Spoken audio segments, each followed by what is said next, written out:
the local bourse is stronger so far today, while its global peers are mixed as investors consider the implications of tighter U.S. monetary policy. Zwelakhe Mnguni is Chief Investment Officer at Benguela Global Fund Managers. He joins us to talk us through the latest market moves. A very good afternoon to you, sir, and thank you very much for joining us. So let's start with a sense of how the markets are faring thus far at midday trade after the sluggish performance in the last session. Yeah, thank you very much for having me. The market is actually a bit subdued today, so we are marginally down, I think 14 basis points at last check.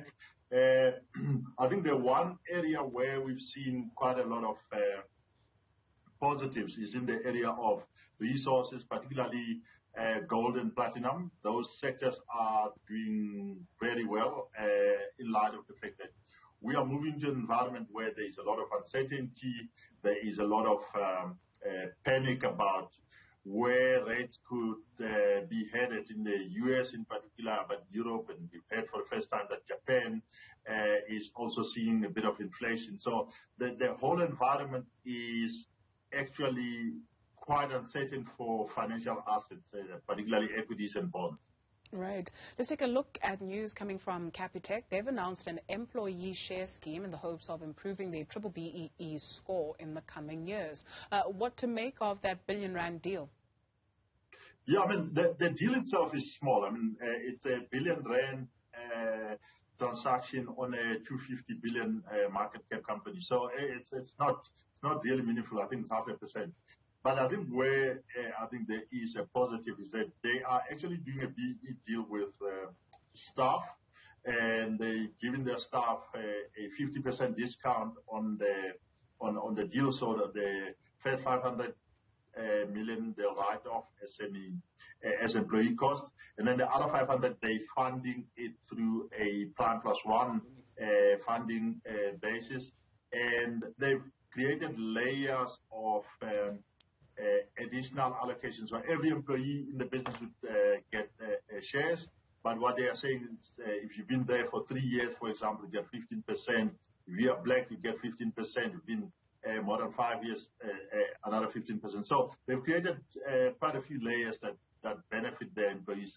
I think if this becomes a trend, I think it would be a fantastic way to achieve BE points, ownership in the current environment. Because in the past we saw BE deals going to the usual suspects who basically contributed very little to businesses, and in this way they can contribute to retention and incentivization of people to contribute to the business. Right, from a small R1 billion deal to numbers rather from Sibanye Stillwater. They've published their operational update post December 2021, safety-related interventions.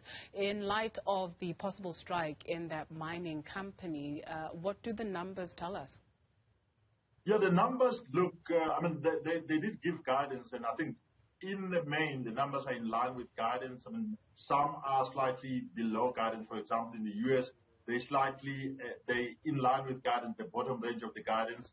But the SA operations are doing well. They're in line with the SA PGM's business is doing well. So they're in line with guidance. I think the gold sector in South Africa is also a bit under pressure in their guidance, just on the borderline, at the bottom end of the guidance. But broadly, the numbers are in line with guidance. The only concern is that now they could potentially have a strike on their hands, and it is quite a material one in that the unions have come together, they're working together. In the past, they would have AMCU fighting against them. Now it's NUM, AMCU, Solidarity, and UASA. All these unions are basically coming together to try and demand more from Sibanye. And historically, they've been a firm that was quite stubborn. They don't just change and give in.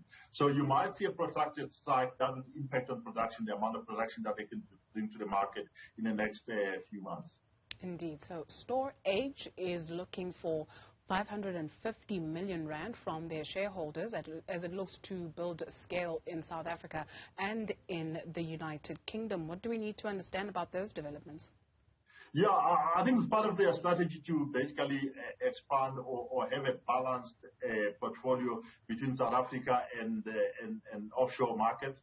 And they focused on the UK. In the past, they were like about say 30% UK. This deal would basically double the UK, and you'd end up with around maybe 55% UK, or sorry, 55% SA and 55% UK.